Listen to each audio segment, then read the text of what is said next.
The military offensive to retake the rebel-held Idlib province in northern Syria is intensifying. Tens of thousands of people already this week have fled their homes since the Syrian army and Russian allied forces resumed their bombardment. The UN also sounding the alarm, warning it could be the most dangerous humanitarian catastrophe of the century. And the Wall Street Journal reports the American army is convinced that President Bashar al-Assad will again use chemical weapons in Idlib. Chlorine gas, possibly even sarin gas, which Assad has used in the past. Syrians say they are stuck. They have nowhere else to go. With me now live in Idlib, Syria, is Dr. Shajul Islam. He is a physician joining us from Idlib. Sir, thanks so much for being with us. I want to ask first about chemical weapons. There are reports that it will happen again, that Assad has signed off on it. Are you afraid of chemical weapons? Have you seen evidence that's already happened in the past, other chemical weapons attacks? Good afternoon. Yes, we've dealt with many cases of chemical attacks here in Idlib. Most commonly, they have been the use of chlorine gas, which is all too very common. And less commonly, the use of sarin. There's at least been 2 cases in which I've treated patients of sarin, one being on the 25th of March 2017, which was later confirmed to contain sarin, and the one on the 4th of April 2017. Both of the times I treated many patients, and I did document it well. You'll find it well on my social media pages. We are worried that it will be used again, as it is always used, commonly being chlorine. But now it seems that sarin gas is becoming more commonly used. So we are preparing, and our physicians are training locals and training our staff. And thankfully, a lot of charities have sent us antidotes and masks. So we are readying ourselves for this. Yeah, a new report even this week from the UN confirmed from the United Nations 3 more incidents this year of Syrian President Assad using chlorine gas. That brings the total to at least 33 Assad-ordered chemical weapons attacks since the war began, dozens of them. You said you saw the evidence firsthand. You've treated these patients. What does that mean? I know it's difficult to talk about, but how do you know it's a chemical weapons attack? How do these people suffer? Sure. I mean, the cases that the UN are confirming are the cases that they have been made aware of. Unfortunately, there are thousands and thousands more attacks that we weren't able to successfully send the samples and the evidence over to the UN for them to confirm. Unfortunately, we were seeing, for example, during the time of the fall of Aleppo, we were seeing on a daily basis patients coming with chlorine gas suffocation. It is all too common. Chlorine, for example, is the most commonly in every single barrel bomb that the Assad regime is dropping from helicopters. You will see when a barrel bomb falls, all the footage of the chlorine gas rising and dropping from these, most commonly this green gas. So it is very common. Our patients come with suffocation from the chlorine gas. But what makes sarin gas different is a nerve agent. Our patients come with symptoms that a nerve agent is used, which is toxic to the nervous system, and they have the classical symptoms of the pinpoint pupil as well as the salivation and etc.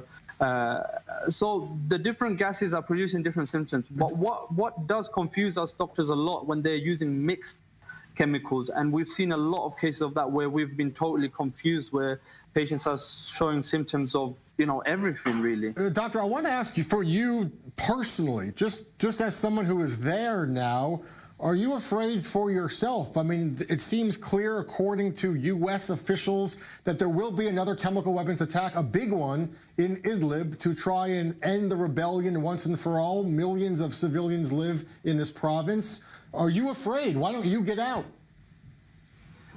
Unfortunately, it's not an option for us doctors to get out, because we are going to be needed here to continue saving lives here. I believe us doctors should be the last to leave, because if us doctors abandon our job, our duty to the people, then who will save the people here?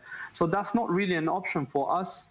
We will be here to serve the people until the end, until the very end. Of course, we do have fear of what is to come, but we see that as a motivation for us to prepare and get ready and we are readying ourselves. We have a good stockpile of antidotes for sarin attack. We have chemical masks always with us. We have everything that we can do to prepare for this event. We have been doing. So we will continue, and we will be steadfast for the people of Syria, and we'll continue to save lives here. Doctor, aside from the fear of chemical weapons attack, other bombing, just in terms of the daily life in Idlib, as you wait perhaps for the big offensive to start, how do you eat? How do you drink? Is there food? Are kids able to survive?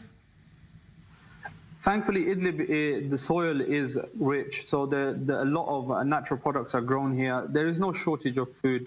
There is no shortage of water. There are a lot of wells, natural wells here. So supply of water and food is good. Turkey has been a good friend to the Syrian people, and the borders between Turkey and Idlib are open. And Turkey is regularly providing us with supplies. And we have a lot of aid agencies helping us. Maybe not enough to meet the demand, but, I guess compared to the situation in Ghouta, which was totally besieged, we are in a very good position. But of course, what scares the people the most is what is come dropping from the skies. And sadly, we've seen what the Russians are able to do to the civilian population. Already in the past week, 3 hospitals were targeted and at least 2 civil defense centers. This is just on the first week of them intensifying the attack on Idlib.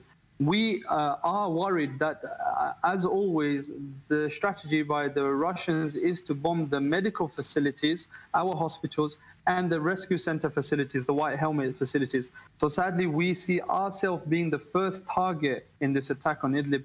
And we are putting in contingency plans. We are setting up alternative locations for us to work from.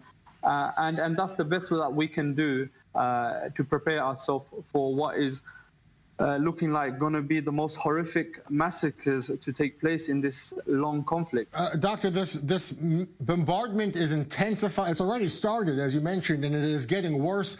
I guess, what is your message for the world watching I-24 News, watching the program Daily Dose, who maybe want to know what they can do to help and what they should be telling their leaders, their political leaders, because the Russians and Syrians say there are terrorists who live in Idlib. The rebellion must be ended, and ended now, even though there are millions of people on the sidelines who could get hurt? I want people to have a holistic picture of Idlib. The estimates put the numbers in Idlib well over 3 million. And no one will dispute the fact that well over a majority of them are civilians, 1 million of them being children. Look, even if you want to say there are some elements of terrorism here, what is the maximum numbers? Are we saying 10,000, 15,000? Can you justify targeting over 3 million civilians because you believe a tiny percentage of them are what you call terrorists? What we're seeing here in Idlib is an indiscriminate bombing of civilian targets. We're seeing international law not being respected, direct targeting of hospitals and rescue centers and medical staff and ambulance. So I want everyone to see the holistic picture here and not be blinded by the false propaganda being pumped out by Russia and the Assad regime. See it for what it is. And the facts are these are civilians that have fled from other locations seeking refuge in Idlib. And I want everyone to do what they can to try to protect these people, to keep the pressure on so that the Russians are not able to just have a free reign to just slaughter and massacre as many people as they have done in the past. All right, we know so we need to try. We know that this campaign is intensifying, the fear of chemical weapons growing by the hour.